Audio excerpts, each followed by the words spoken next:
दिसतोय ना एकदम झणझणीत तर्री आलेला कोल्हापुरी मटण रस्सा। तर असाच झणझणीत कोल्हापुरी मटण रस्सा बनवण्यासाठी हा व्हिडिओ तुम्ही शेवटपर्यंत नक्की बघा।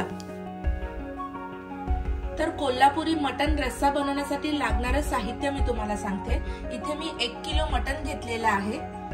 इथे मी हिरव्या वाटणाच्या साहित्यामध्ये 1 मूठ कोथिंबीर घेतलेली आहे, 5 ते 6 पुदिन्याची पानं घेतलेली आहेत, 4 ते 5 लसणाच्या पाकळ्या घेतलेल्या आहेत, एक छोटा तुकडा मी अद्रक घेतलेला आहे, 4 ते 5 हिरव्या मिरच्या घेतलेल्या आहेत। इथे मी 1 टोमॅटो बारीक कापून घेतलेला आहे, 2 कांदे मी बारीक चिरून घेतलेले आहेत। मसाल्यांमध्ये मी इथे 2 टेबलस्पून लाल तिखट घेतलेला आहे, 2 टेबलस्पून मी इथे गरम मसाला घेतलेला आहे, हाफ टेबलस्पून इथे मी धने पावडर घेतलेली आहे, हाफ टेबलस्पून जिरा पावडर, 1 टेबलस्पून हळद, 1 टेबलस्पून इथे मी काळी मिरी पावडर घेतलेली आहे। इथे मी जिंजर गार्लिक पेस्ट घेतलेली आहे 1 टेबलस्पून।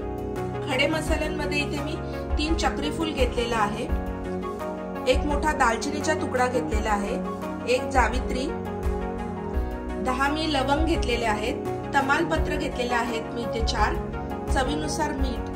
आणि आपल्या वाटणाच्या साहित्यामध्ये इथे मी 1 मोठा कांदा उभा कापून घेतलेला आहे, 1 छोटी वाटी मी इथे मी खोबरं घेतलेलं आहे, सुकं खोबरं आहे, खसखस घेतलेले आहे इथे मी 1 टेबलस्पून, 1 टेबलस्पून सफेद तीळ घेतलेले आहेत, 1 लिंबू घेतलेला आहे इथे मी वेलची पूड घेतलेली आहे, 1 वाटी इथे दही घेतलेला आहे आणि तेल घेतलेलं आहे। तर चला लगेच रेसिपीला सुरुवात करूया।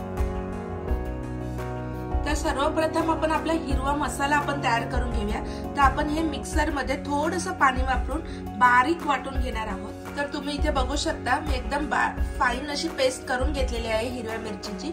तर आता आपण मॅरिनेशनला सुरुवात करू। तर मटणाला मॅरिनेशन करताना मी सर्वप्रथम याच्यामध्ये हळद ऍड करते।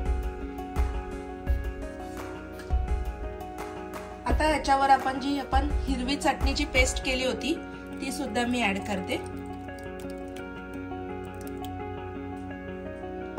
दही,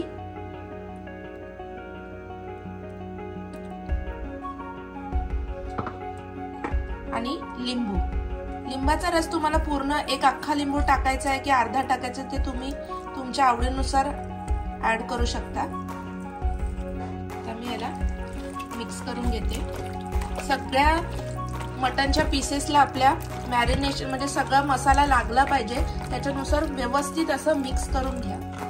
तर तुम्ही इथे बघू शकता मी प्रॉपर असं सगळ्या आपल्या मटनच्या पीसेसला व्यवस्थित सगळा मसाला लावून घेतलेला आहे। आणि आता आपलं मटन आहे ते मॅरिनेशन साठी रेडी आहे। ह्याला मी 3 तास आता मॅरिनेट करायला ठेवते। तुम्ही रात्रभर सुद्धा हे मॅरिनेट करायला फ्रीज मध्ये ठेवू शकता। तर मी आता हे 3 तास ठेवून देते। तर आता आपण इथे वाटणाचं साहित्य भाजून घेऊया। इथे मी थोडं तेल गरम करून घेतलेलं आहे। त्याच्यामध्ये मी आता जो उभा कापलेला कांदा ऍड करते आणि तो प्रॉपर लालसर फ्राय करून घेते। तर कांदा इथे थोडा लालसर फ्राय झालेला आहे। आता याच्यामध्ये मी खसखस ऍड करते, सफेद तीळ सुद्धा ऍड करते आणि ह्याला सुद्धा मिक्स करून फ्राय करून घेते। आता याच्यामध्ये मी हे जे सुकं खोबरं घेतलेलं ते सुद्धा ऍड करते आणि ह्याला लालसर चांगलं फ्राय करून घेते।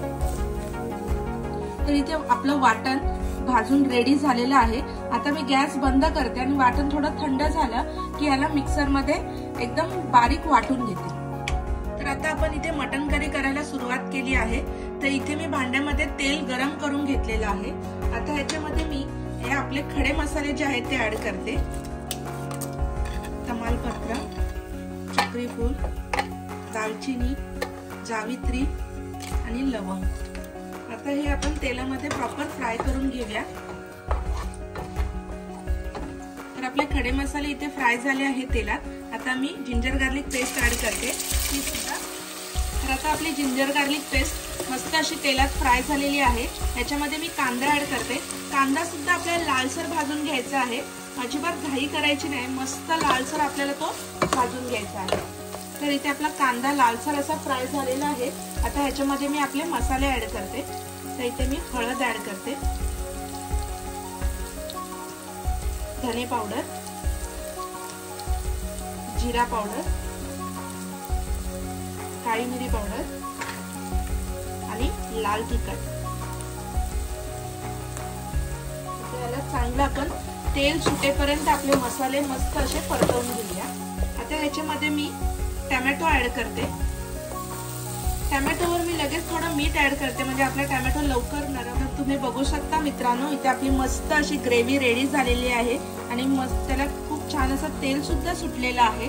आता ह्याच्यामध्ये आपण हे जे मटनचे पीसेस होते जे मॅरिनेट केलेले ते मी ऍड करते आणि याला आपण ग्रेव्ही मध्ये चांगलं एक 10 मिनिटं मस्त असं मिक्स करून घेऊया। प्रॉपर त्याला असं वर खाली करून मिक्स करून घ्या ग्रेव्ही सोबत। तर इथे मटन मी प्रॉपर ग्रेव्ही मध्ये मिक्स करून घेतलेलं आहे। आता याला मी मंद गॅसवर लीडने कव्हर करून एक 15 मिनिटं असंच वाफेवर शिजू देणार आहे। तर मी इथं गॅस स्लो केलेला आहे। आता आपण 15 मिनिटांनंतर आपलं झाकण उघडूया। तर इथे 15 मिनिटं झालेले आहेत आणि तुम्ही बघू शकता आपल्या मटणाला मस्त असा तर्री आलेली आहे आणि आपण अजिबात पाणी ऍड केलं नाही, पण मटणाला स्वतःच पाणी येते बघा किती पाणी सुटलेलं आहे। इथे मी अजून जराही पाणी ऍड केलेलं नाहीये। तर आता आपण ह्याच्यामध्ये पाणी ऍड करूया। तर इथे मी गरम पाणी घेतलेलं आहे। आता तुम्ही मटणाचे पीसेस बुडेपर्यंत आपण याच्यात पाणी ऍड करूया। तुम्हाला कितपत रस्सा हवाय, कितपत मटण पातळ हवंय त्याच्यानुसार तुम्ही पाणी ऍड करू शकता। आता ह्याला मी मिक्स करते, त्याला लीडने कव्हर करते आणि एका अर्धा तासाने आपण पुन्हा चेक करूया। तर इथे 25 मिनिटं झालेली आहेत। हा तुम्ही बघू शकता आपल्या मटण रस्साला मस्त अशी तर्री आलेली आहे। आता ह्याच्यामध्ये आपण जे वाटण केलं होतं रेडी ते मी इथे ऍड करते।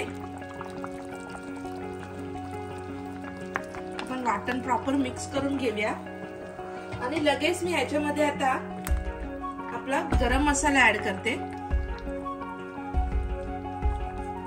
आणि अजून एक गोष्ट आपण इथे ऍड करणार आहोत ती म्हणजे वेलची पूड।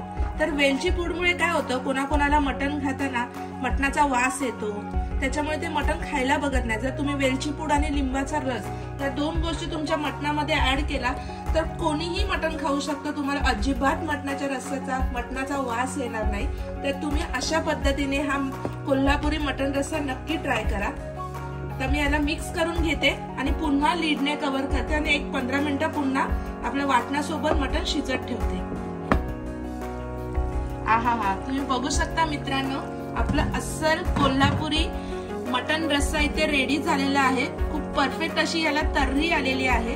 तर तुम्ही ही रेसिपी नक्की ट्राय करा, तुम्हाला ही रेसिपी नक्की आवडेल आणि तुमच्या प्रतिक्रिया आम्हाला कमेंटद्वारे नक्की कळवा। केकेज किचनला लाईक, शेअर आणि सबस्क्राईब करायला विसरू नका आणि तुमच्या मित्र परिवारासोबत सुद्धा ही रेसिपी शेअर करा। धन्यवाद।